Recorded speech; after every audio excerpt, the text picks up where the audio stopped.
Assalamu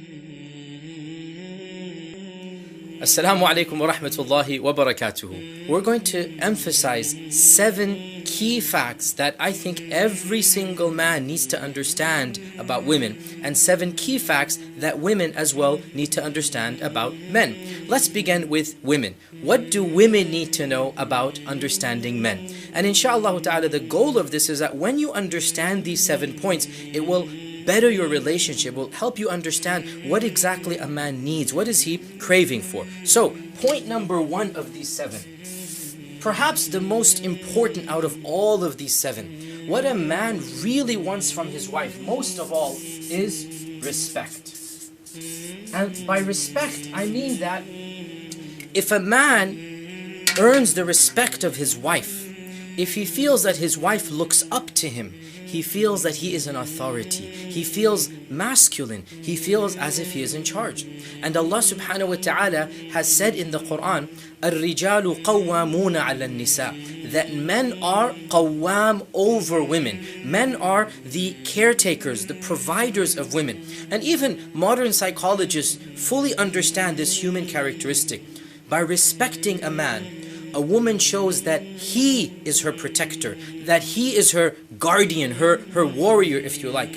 And therefore, by showing her respect to her husband, she brings out the best in a man. She extracts from him the love, the tenderness, the protection. And what woman wouldn't want her husband to love and protect her? So, the question therefore is, how exactly does a wife show respect to her husband? Obviously, she doesn't come and say, I respect you. That doesn't work that way.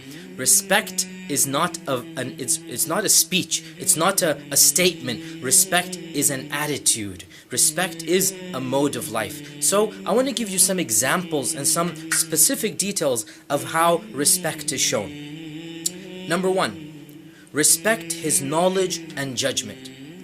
By this I mean that when he makes a decision, don't second guess. Don't doubt his ability to make that decision. By doubting his ability to make a decision, you belittle him. You make him feel childish, that he's not intelligent, he's not qualified. Don't treat your husband like you would your child. Classic example. If your husband wants to purchase something that you perhaps disagree with, you don't necessarily agree with, let him do it. It's his money. If your husband is driving and he thinks that he needs to take a right turn, and you're pretty sure that the house is on the left that you're going to, unless he asks for your advice, just let him do it. By always commenting, by always doubting his decision, you're showing him that you simply don't trust him. Now, obviously, I'm not suggesting that all wives become completely and totally submissive, but I'm arguing that the general rule should be that they respect their husband's judgment, even if he's wrong, which leads me to my second point.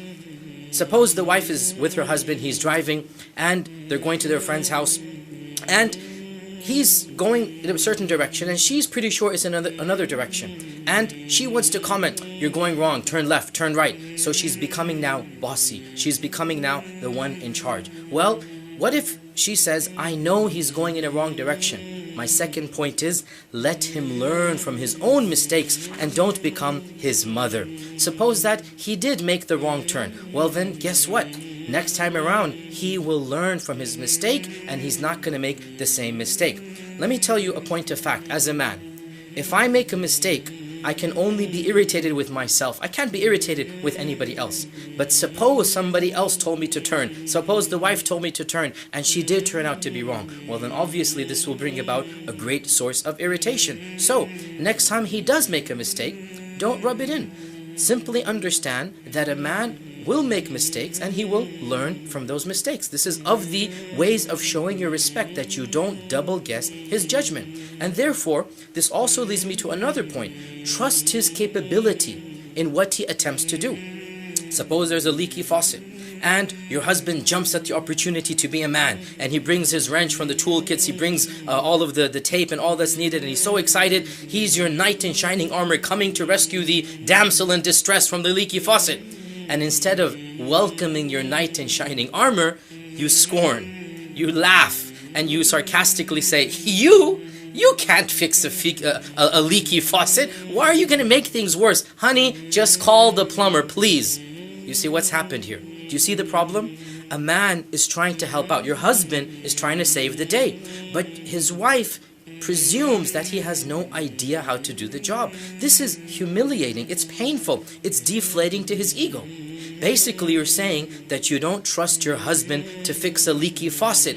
If you don't trust him to fix a leaky faucet, how can you trust him to be a real protector, a husband, a father to your children? The bottom line, let him try to fix the leaky faucet. Let him make a fool out of himself, in front of himself. Let him learn from his mistakes. And you know what?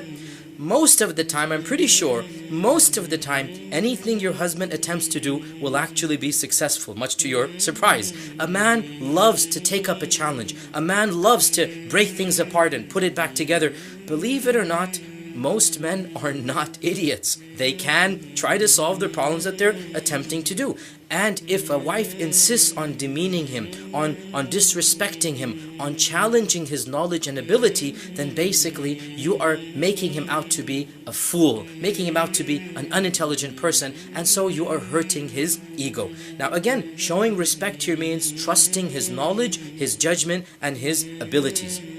Also, one of the ways of showing respect, be respectful in your tone and in your choice of words. One of the main reasons that husbands around the world always complain that their wives are nagging too much. Isn't that common, right? Every culture, every society, the man always says, my wife is just nagging. Well, why is this? That's because a man feels that his wife is disrespecting him. There's a feeling that he's not capable, he's not qualified to do what he's doing, that basically you are treating him like a child. You need to understand, my dear sister in Islam, that for a husband, his list of priorities is not the same as yours. A husband, a man, has other deadlines, other responsibilities. Going back to the example of the leaky faucet. Suppose your husband has been told once, twice, 5 times that there is a leaky faucet, and he's aware of it. Well, you need to realize that there are other things on his agenda.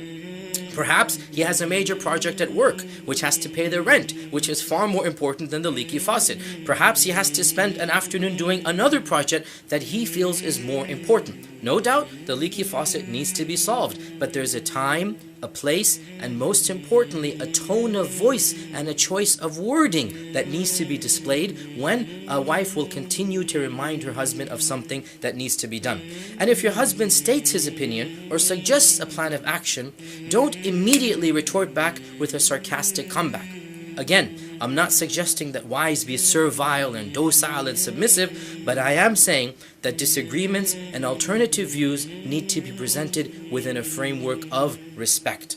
Also, if you want to respect your husband, never, ever, in any circumstance, crack a joke about him in public, in front of other people, in front of his family and friends.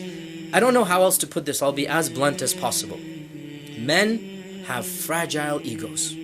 Men have extremely fragile egos. Call it male pride, call it manliness, but they do not want their wives disrespecting them, dissing them, putting them down in public. Sisters, let me ask you, would you like it if your husband teased you in public, commenting on your appearance, or you might have gained a few pounds or something of that nature? Would you think it was funny if he commented on the fact that your body is now growing old or something? Would you like that? You are very sensitive of this. Realize your husband is sensitive of other issues. For a man, if his wife does not respect him, who else will? Conversely, if his wife respects him, if his wife looks up to him, then he can challenge the world and he can take on the world. So one of the best ways to show the respect for your husband is to praise your husband in front of family and friends. When your husband, whether you do it in front of him or behind his back, so even behind his back, when you're in front of his family, let's say, you say, MashaAllah, Ahmed takes such good care of me and he's this and he's that, it's going to trickle back to him. His brother's going to come back, the mother and father's going to come back. Do you know what that's going to do to a husband when he hears that his wife is praising him? Do you know the love that's going to gush out? Do you know the sympathy that's going to come when he sees that his own wife is praising him? Go ahead, inflate his ego. You're going to reap the benefits of that. And praise him to his face as well.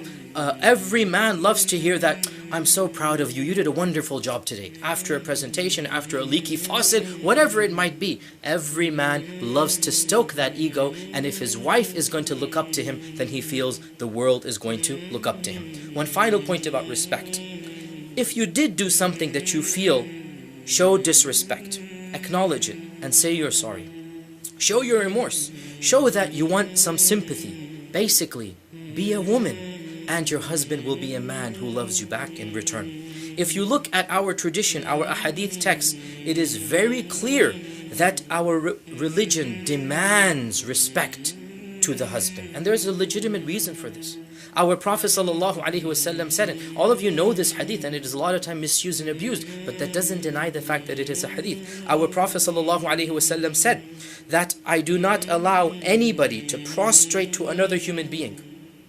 But if I were to allow any human to prostrate to another, I would have commanded the wife to prostrate to her husband.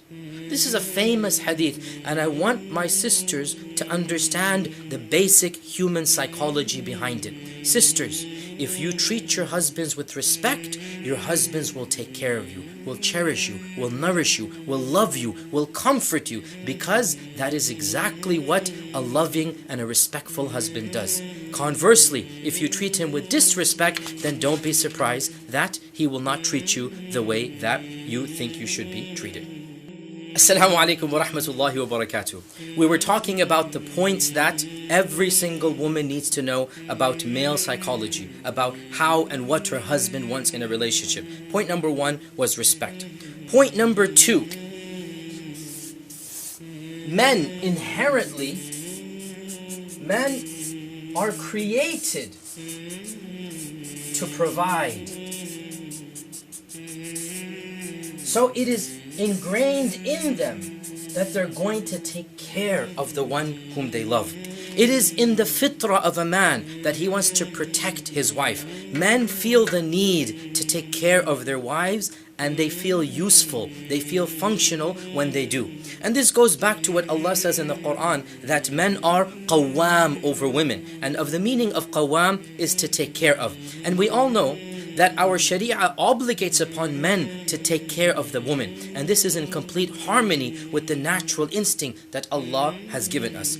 Therefore, when men do take care of their wives and their families, they feel a sense of pride and accomplishment. Men like to be dependent on. They like to be viewed as providers and supporters. And therefore, working hard for the family is a part of being a man. The irony here is that when a woman complains that her husband is working long hours and therefore is not home to be with her, to pay attention to her, to not showing her love, the irony is that from the man's perspective, he's working long hours because he loves his wife, because he wants to provide for his family, because he wants to rise up in his work and get a better and better position. And this goes back to the languages of love.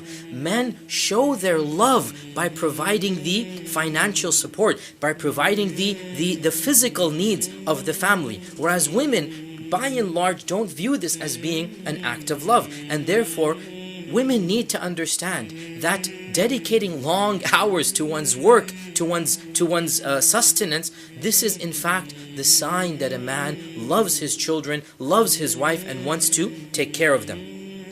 Another difference between the two is that by nature, men think more about the future of finances. Men think more about what's going to happen if I die, what's going to happen to my children, what's going to happen in 10 years for college, what's going to happen if this and that. Whereas by and large, women think long-term relationships. Women by and large are not that concerned about finances. For a man, he's worried about making sure that 20, 30 years down the line, he has enough savings to take care of his wife, to pay for his college education, kids' college education. A woman, on the other hand, is more interested in getting her husband's affection and making sure that he's going to love her 10, 15, 20 years down the line. Now, of course, this is not to say that a woman should just let her husband work himself to death and ignore her and not spend any time with her. However, what I'm trying to stress here, a woman must understand the frame of mind of a hard-working husband. She needs to see him for who he is. He's working hard so that he actually does something for her. And No doubt in the process he also benefits himself, but there's no denying that if he didn't have a family, if he didn't have children, he wouldn't be working that hard. Therefore, there's a very real danger when a woman continues to complain about the work her husband is doing, that this is going to lead to some sense of frustration, eventual anger. Why? Because the husband sees all of this work is done for the wife, whereas the wife sees all of this work has nothing to do with her. And so there's a huge discord that will take place. The bottom line here, husbands, understand that women have a different perspective on your long, hard hours at work. They see it as some type of competition between them and the office place, them and the work schedule. And so you need to understand that while work might indeed be important, family also has a place. Remember what our Prophet ﷺ said, give the rights of every person as they deserve it. Give the rights of your boss and your family and make sure that the two of them find a compatible middle. Don't sacrifice one for the other. And no doubt there's not going to be a perfect solution. You can't make everybody happy, but do realize that your wife might have a legitimate point that sometimes you do deserve to be home. Sometimes you do need to cut back. Wives, our sisters, you need to understand that your husband's work is not a second wife. It's not a competition. There is no competition. He's working hard for you. He's working hard for your children. He's working hard in order to sustain the relationship, because as a man, he's worried about money. And so you need to cut him some slack and realize that that hard work is for you. And each of you needs to realize that that happy middle ground can only be obtained when the both of you communicate your needs and expectations to the other. The third point that I want every single woman to realize.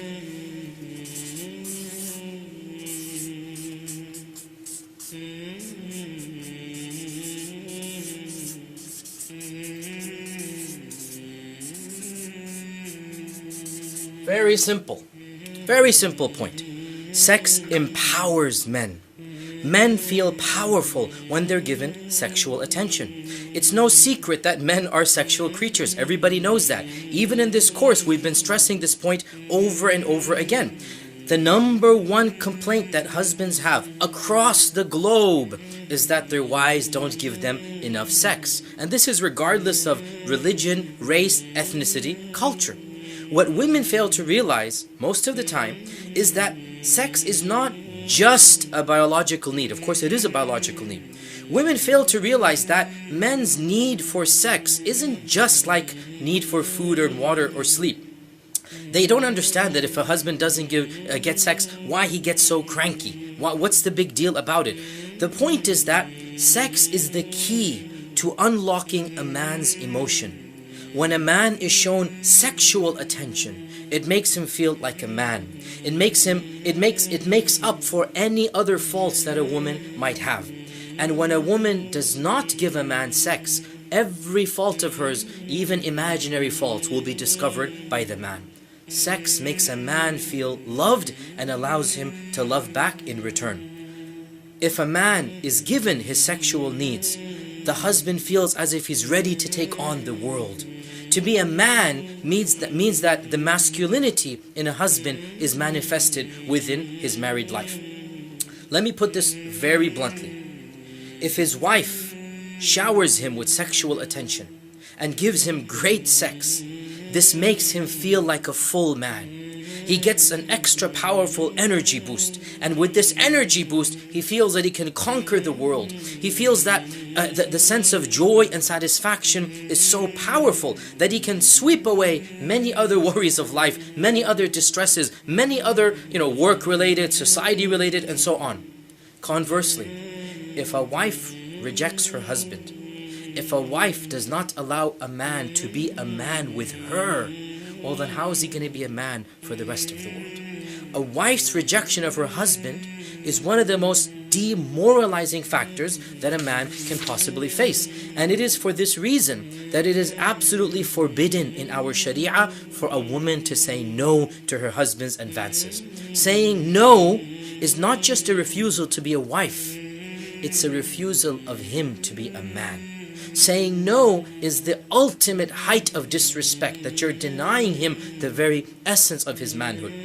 And plenty of men have told me, especially after all of these classes that I've been teaching, that the most painful, demoralizing factor, in fact, some of the men that I have interviewed and spoken to clearly suffer from what we would call depression. The single most painful, demoralizing factor in a relationship is the wife's continual rejection of her husband. Women, in contrast, seem not to realize what a great crisis this causes in their husband's life. Why? Because a man by nature bottles up his personal problems and issues. A man by nature doesn't speak about those emotional problems. And therefore, a wife many times is clueless about why their relationship seems to be going down the drain. There was one case that I was involved with that the wife was shocked that out of nowhere her husband divorced her. Why? Because this is exactly the reason that happened. Because she was reading a novel that he didn't like her to read, a fictional novel that he saw the book and he says, and just one small thing led to another. Anger came, and next thing you know, she was divorced. And the couple called me up, and the wife was all confused. I don't understand. This came out of the blue. And then when I spoke to the husband privately, the first question, point blank, I asked him, "How is your sexual relationship with your wife?" And the husband just froze, because he was not expecting this question. The husband just froze, began to fluster, and then he almost broke down in tears, and he confided with me that it was the source of the greatest tension, that it was because of that sexual frustration and tension that he was finding things to get irritated about. 90% of the time, when the husband is constantly picking on the wife, it's because of a sexual frustration. And I have been told by dozens of husbands that if there's a good connection in sex, every other fault of the wife is ignored.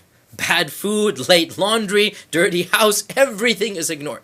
Conversely, if the sex is not good, then every fault of the wife becomes 10 or 100 times bigger than it actually is. In fact, faults will be invented when they don't actually exist. Therefore, sisters, realize that men's need for sex isn't just a biological need, it's a psychological need. And never in any circumstance, and this we believe as Muslims, but wallahi, even if you're not a Muslim, this is what modern psychologists are saying, that women should never refuse the advances of their husband, because saying no to your husband is to tell him point blank, you're not a man for me. You're not worthy of being a man for me. And if he can't be a man for you, how can he be a man for the rest of the world? We'll take our next break here and then come back and finish up what are the main points that a woman needs to know about a man. Assalamu alaikum wa rahmatullah. Welcome back. We're talking about the main points that every single woman needs to realize about men. The next point is very awkward. It's very embarrassing. Frankly, it's very demoralizing for many sisters. But it needs to be said as bluntly as possible. Throughout this course, I've been very frank with you.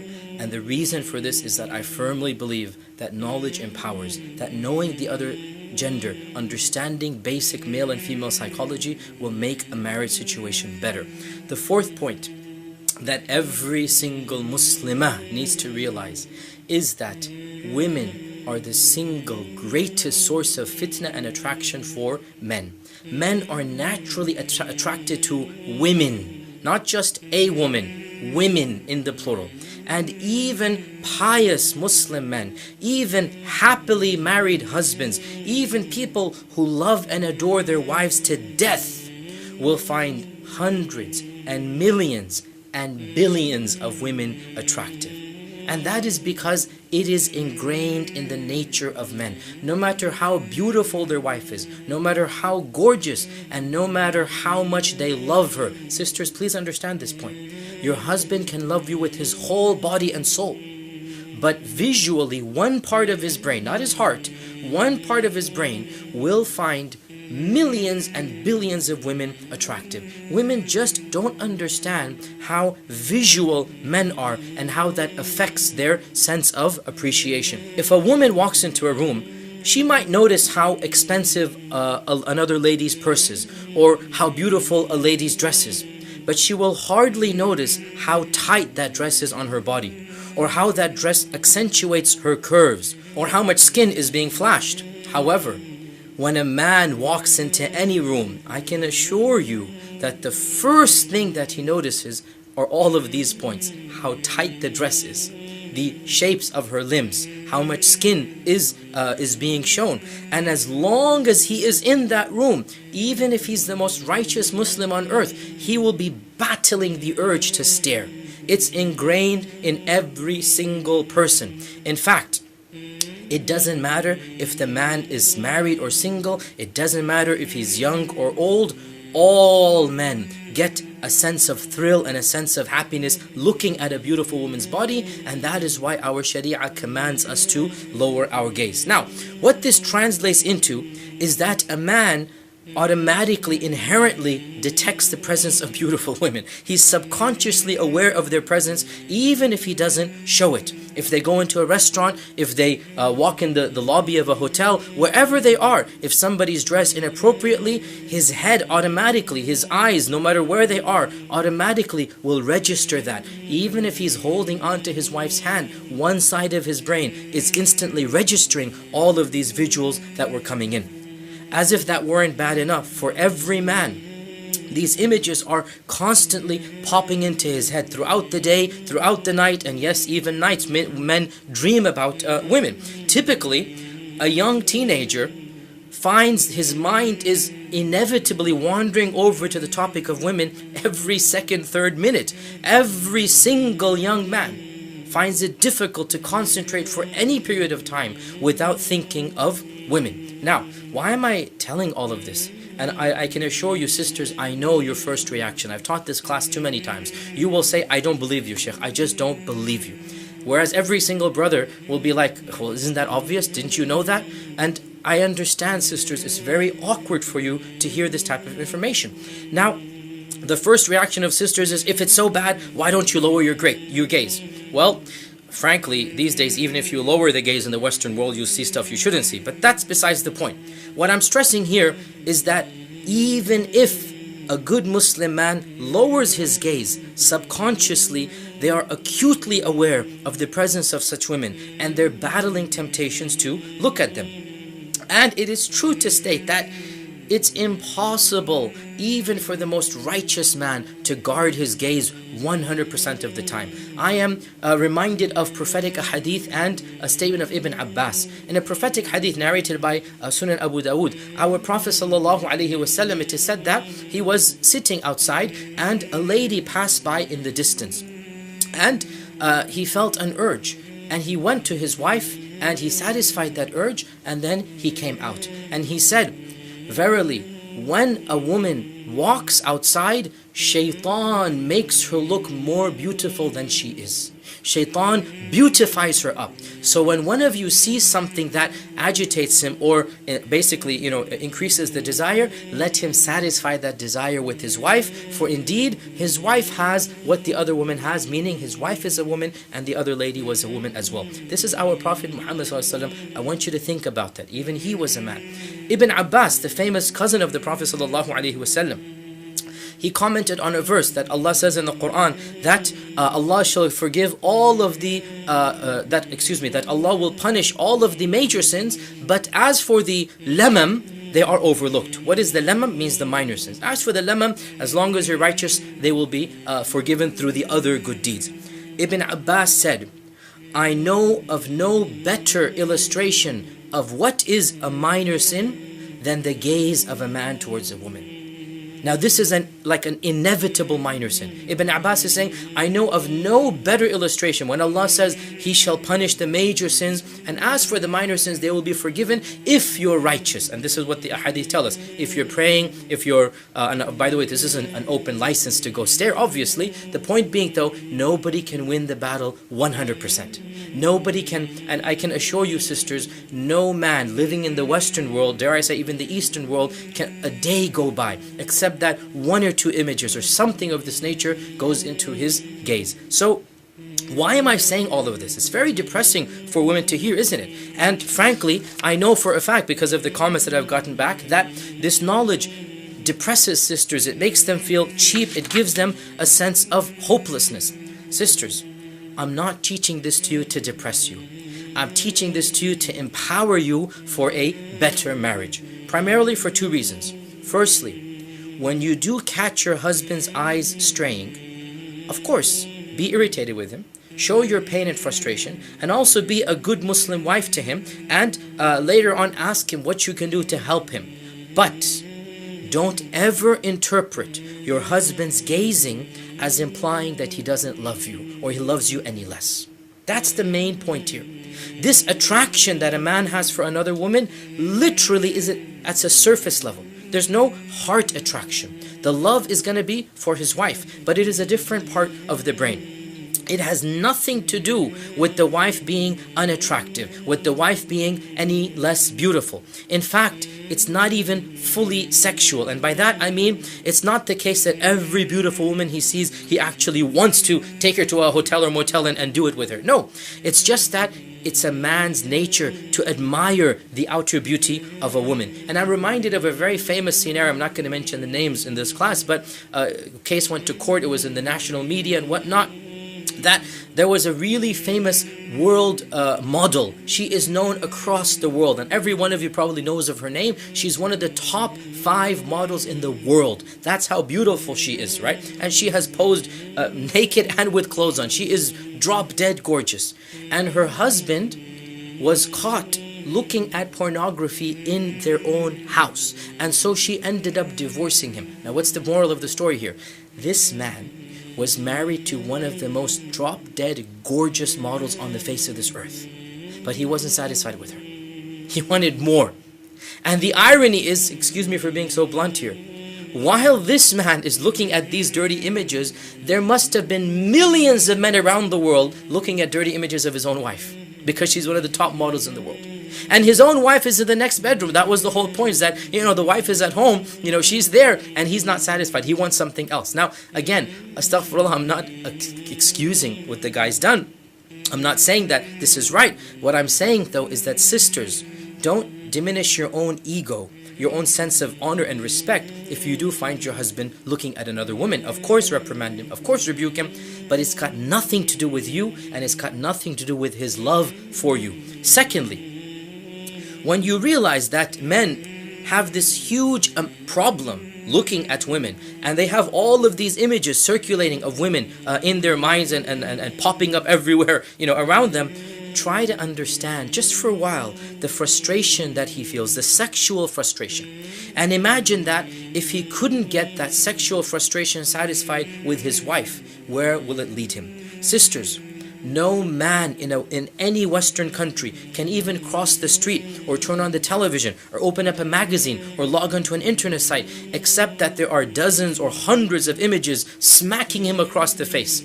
My point to you is, have some sympathy, have some mercy, have some love, and give him that sexual attention that he deserves as your husband. Sisters, let me be blunt here. If you're not going to flaunt your body in front of your husband, if you're not going to be confident by showing your body and your nakedness in front of your husband, if you're not going to show him what is halal for him to see, well then what do you expect him to do? Let him appreciate your beauty, let him appreciate what Allah has blessed you with, and inshallah ta'ala that will help him minimize some of the problems that he faces. Inshallah, we'll take another break here and come back and finish up what women need to know about men. The fifth fact, for a man, romance is all about sex. That's just the fact of the matter. Men will do romance, and the only reason they will do it is because they want it to lead to sex. For them, romance and sex go hand in hand. They just don't get the importance of just giving gifts, giving chocolates, giving flowers, unless it's going to be linked to the sexual reward after that. And therefore, there is a perception, and it's relatively true, that men are a little bit unromantic. They're inherently unromantic. They're awkward about romance. However, when men are surveyed about romance, an extremely large percentage of them respond that they would like to be romantic. Well then, if they want to be romantic, why are they so clueless about how to be romantic? Well, as a man, let me tell you honestly how we feel. And of course, what I'm about to tell you is found in many simple self-help books and psychological guides, so it's not just coming from me. The number one reason men will not be romantic is because they fear that their efforts will be rejected, mocked, ridiculed, or discarded. In other words, men feel insecure about how successful their romantic attempts are going to be. So, therefore, women need to be extra sensitive about how they interpret and how they receive his romance. For example, suppose a husband tries to plan a romantic evening, and he goes to a restaurant, or he does this or he does that. A wife needs to realize, if she criticizes the food at the restaurant, the man will interpret this as he hasn't done his job. Now, even though for the woman's perspective, she might have had the best time in the world. She might have enjoyed the fact that he took her out. She's happy her husband spent time. But when she found a flaw with his plan, which was this restaurant, or suppose they went out to a movie, and she goes, what a boring movie. So then what you're basically implying, even though you don't imply this, but the husband interprets it, that you made the wrong choice in choosing this movie. Suppose he gives her a gift that she doesn't really need, or she doesn't like, or she's flustered and embarrassed by. And so she says, oh, why did you give me this? You shouldn't have. Why'd you spend so much money and this and that? Now, she might be flustered. She might be awkward or embarrassed, or maybe genuinely she would have liked another gift. But the point is, the man will interpret as if he failed. And therefore, even if something goes wrong outside of his control, he will feel he was the one who let him down. Now, the point here is that a woman needs to realize that when a man shows her some romance, the intention, the goal behind it is so that she literally melts in his arms. She thanks him, she kisses him, and eventually, yes, it is linked to sex at night. That's exactly why a man would want to do that. Now, another reason why romance is awkward is that the definitions of romance might be different for men and women. For many women, snuggling up on the sofa in front of the TV after a candlelight dinner is the main definition of romance.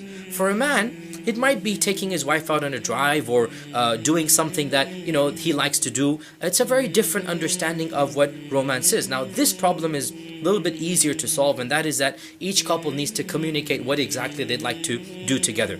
Now, another problem is that if romance does not lead to sex, once again, the man feels a little bit let down.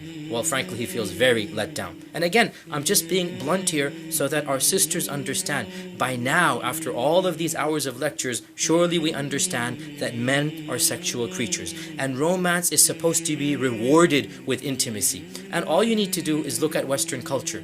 Why do men wine and dine a girl? Well, because they want to sleep with her. Why do men go out on dates and spend money? Well, because they want to basically get her to their apartment. This is the reality of Western culture, and that is in the fitrah. And therefore, when a husband does something for his wife, it is the biggest mistake for the wife to criticize that as somehow being inadequate. Sisters, realize, as I said before, men have fragile egos, very fragile. So when he brings you a gift, jump for joy, kiss him, hug him, reward him at night. Even if you didn't particularly like that gift, the fact is, by you saying no, or by you criticizing, you have effectively killed romance, and any other attempts are going to be stopped by him. Realize that one negative comment might mean the absence of 2 or 3 years of romance. So that's the 5th point. The 6th point that I want to make.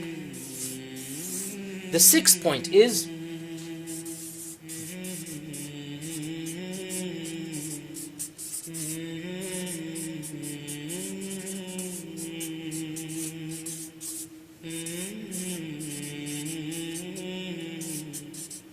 beauty is the attempt to be beautiful.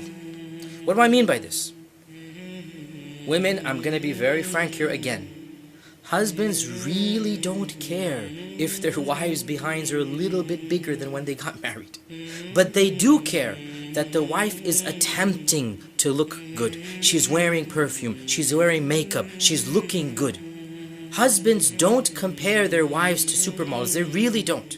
Husbands are happy with their wives, but they are very irritated and hurt if their wives don't care about their own looks. Sisters, let me tell you, frankly, one of the biggest complaints that I hear from husbands, and one that I also recognize, is that wives seem to spend hours getting ready for a sister's event, for their friends, for going out to a party, for going out to a wedding invitation. But they can't even spend 5 minutes of the day before their husbands come home to make themselves look better. And this is one of the biggest complaints that husbands have, that they don't make the extra effort to want to look beautiful in front of their husbands. And my dear sisters in Islam, the one person in the world who deserves your beauty, who's really supposed to see you completely decked out, is not your girlfriends, it's not the friends at the wedding party, it's your husband. And if you're not going to get ready for him, well then why are you spending time to get ready for anybody else?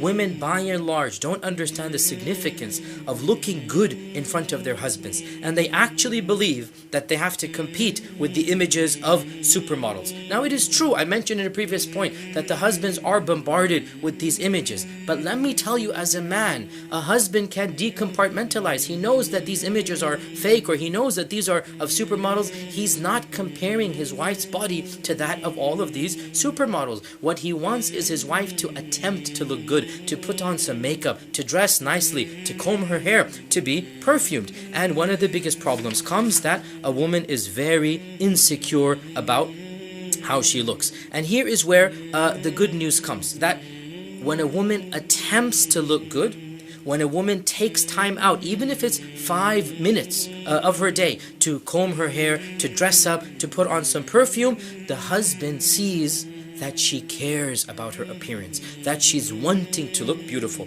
In one survey that I read, almost 85% of husbands surveyed said that what mattered was not that their wives looked 10 or 20 years younger, but that they showed they cared enough about their husband's feelings that they attempted to look good. Sisters, frankly, you are overly sensitive about how you look. You're overly critical. Your husband is nowhere near as critical of you as you are. Now, to an extent, it's a little bit healthy to be critical of your own looks, but it is true to say that for most men, what they want to see is their wives attempting to look beautiful, is their wives dressing up. The fact that they attempted to dress up makes them dressed up. The fact that they attempted to be beautiful makes them beautiful. And this is one of the most important and simple points that every single woman needs to realize. This leads us to the 7th and final point.